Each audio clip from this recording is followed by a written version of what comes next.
ईमानदारी के साथ बता रही हूँ, तहे दिल से बता रही हूँ कि मेरे भाइयों, आज जागरूक हो जाओ, हिम्मत कर जाओ।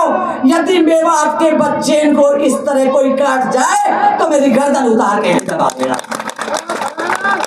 जिस तरह से नाजायज बच्चों को भी पुलिस उठा के ले जाती है, मेरी बहन बेटियों के घर में आके घुस जाती है, यदि कोई इस तरह दया के बनने के बाद आ जाए तो मुझे खड्डा खोद के यहीं दफना देना।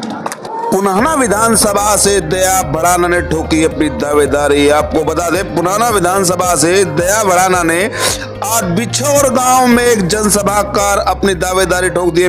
तमाम बिछोर निवासियों ने बाकायदा मुकुट पहनाकर, माला पहनाकर दया भड़ाना का स्वागत किया और इस्तकबाल किया। तमाम तस्वीरें आप देख पा रहे हैं बिछोर गांव की है, जहां गांव की सरदारी ने बाकायदा दया भड़ाना को मुकुट पहनाया व स्वागत किया। देखिए दया भड़ाना ने इसके बाद क्या कहा।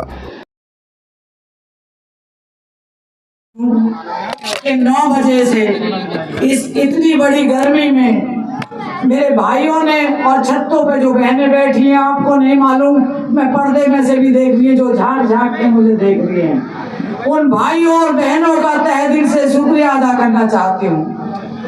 मेरे भाइयों और मेरे बहनों, सभी भाइयों ने सारी बातें कह दी हैं और मेरे अल्लाह ताला जानते हैं कि मैं किस नियत से आपके बीच आई हूँ।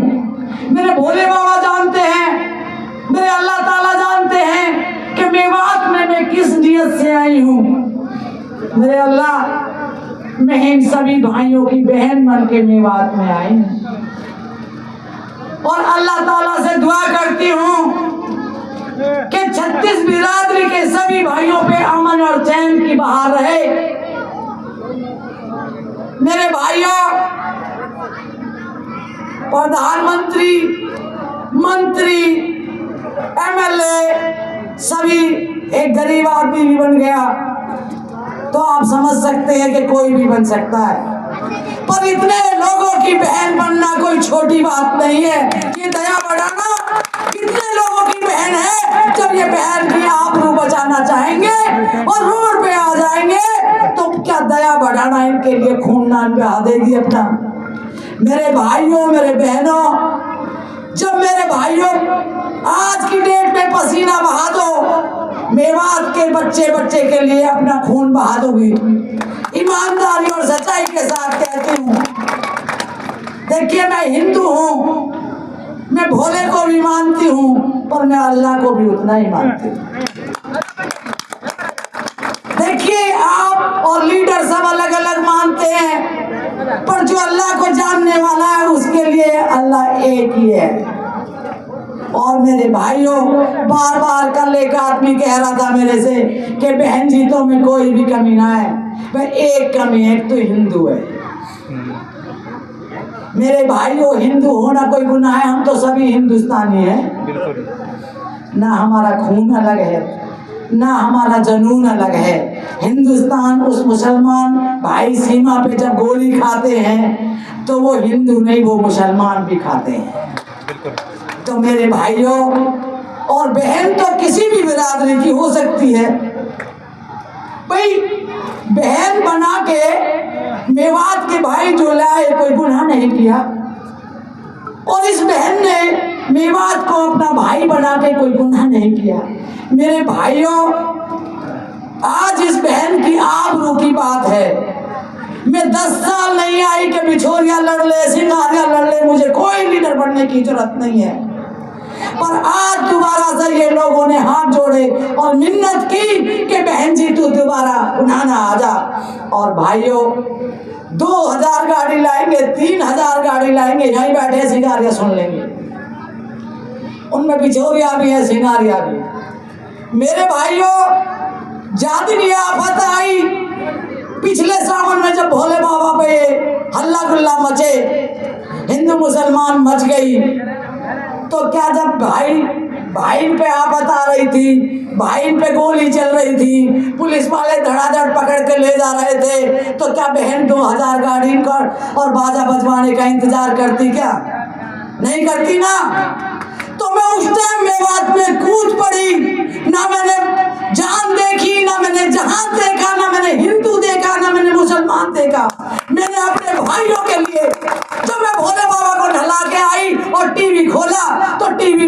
था कि नूह में लल्लन में कांड हो गया।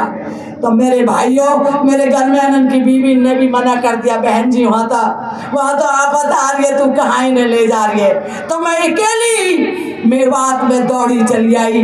मेरे भाइयों, यदि मुझे डर होता या मुझे भय होता या तुम मेरे भाई ना होते तो क्या मैं अकेली मेवात आ जाती? मेरा भरोसा करें, ये जीत यदि दया भड़ाना जीतती है तो मेवात की बच्चा बच्चा जीतता है। मैंने पहले भी कहा था और आज फिर कह रही हूं कि मेरे भाइयों, अल्लाह जिसका अपमान करता है सम्मान भी वो अल्लाह ही दिलवाता है। ये तो आप भी जान रहे हैं और मैं भी जान रही हूं। मेरे भाइयों, ये दया बन के जो साहब ने कहा और बहुत सी बातें कही, वो भी मैं अपने दिल की बात, देखिए हमारे कुछ लीडर है वो तो दिल की बात झूठे ही कहते हैं, पर ये रक्षाबंधन का पर्व है, ये सावन का महीना है और ये बहन आपके बीच है, ये भी अल्लाह की मर्जी है। तो भाई, बच्चा बच्चा को आज राखी बांधती हूँ और उनसे मदद की गुहार करती हूँ कि इस बहन की आबरू की बात है। एमएलए बनना तो बड़ी बात है, एमएलए तो कितने भाई बने हैं और कितने भाई बन जाएंगे, पर अब के यदि जिता के इस बहन की आबरू बचा ली तो मैं इस मेवात के लिए अपनी 7 पीढ़ी को अलग कर जाऊंगी और खिताब लिख के जाऊंगी कि मेवात के लिए खून बहा देना। आज दया बढ़ाना पहुंचे गांव बिछौर जी, क्या कहना चाहेंगे, कैसा व्यक्तित्व है बढ़ाना जी का? बढ़ाना जो परिवार है, जो दया बढ़ाना जी स्वच्छ और ईमानदार उम्मीदवार हैं। इनकी 40 साल से सिफारिश है यहाँ पे, इसको आजमाने की ज़रूरत नहीं है, लोग इन पे विश्वास करता है।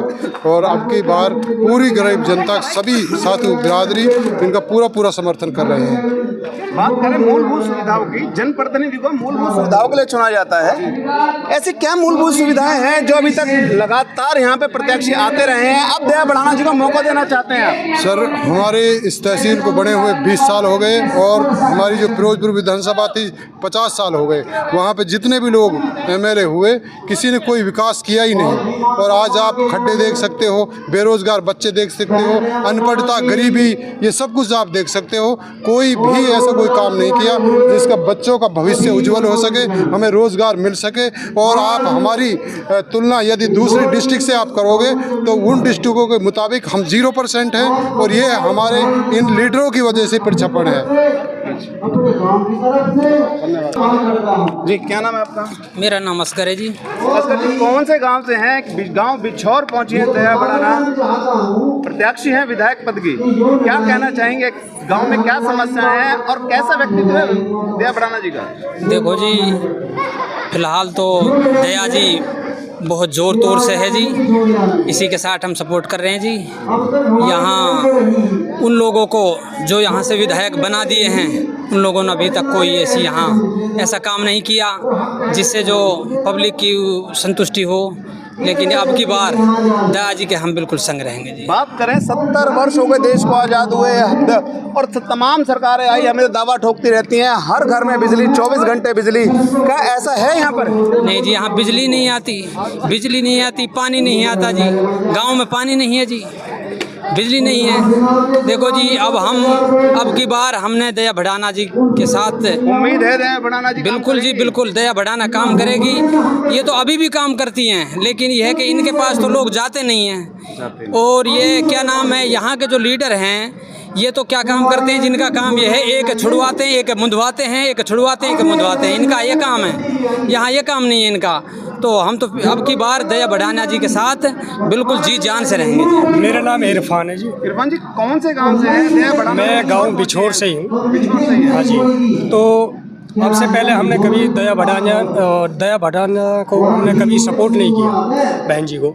तो अब की बार पहली बार हम दया बढ़ाना जी को सपोर्ट कर रहे हैं, क्योंकि जो अब से पहले जो हमारे यहाँ के लीडर हैं वो मंत्री एमएलए कई बार 4 बार रह लिए और आप यहाँ की जो स्थिति देखोगे तो यहाँ पे न पानी की सुविधा है, न लाइट की सुविधा है, न यहाँ कोई रोज़गार है, न यहाँ कोई सड़कों की सुविधा है। आप होडल से वहाँ बड़गली के जो रोड है उस रोड पे इतने मृत्यु हो चुकी है जो आज तक किसी ने उस जितने भी यहाँ के विधानसभा में जो ये विधायक बना है, मंत्री रहा है, वहाँ पे आज तक इन्होंने उसका एक छोटा सा भी मुद्दा नहीं उठाया। तो सर क्या लगता है ऐसा एक तरह से सौतेला व्यवहार इस विधानसभा के साथ क्यों हो पा रहा है? क्योंकि 70 वर्ष हो गए देश को आजाद। देखिए ये मूलभूत सुविधाएं होती हैं इंसान की। जी, ये हमारा जो पिछड़ापन है ये इन विधायकों के ही ऊपर है, क्योंकि हम एक ही उनको बरसी के हल चल रहा है। जैसे युवाओं ने क्या मन बनाया है? युवाओं की बहुत ही ज़्यादा मन है, सभी युवा जाग चुके हैं और रोज़गार के लिए भी, और यहाँ जो जितनी भी लाइट रास्ता जो जितनी भी परेशानी है उसके लिए हर चीज़ के लिए उम्मीद है, नया है, कुछ नया करके दिखाएंगी। बढ़ाने की उम्मीद है? जी बिल्कुल उम्मीद है।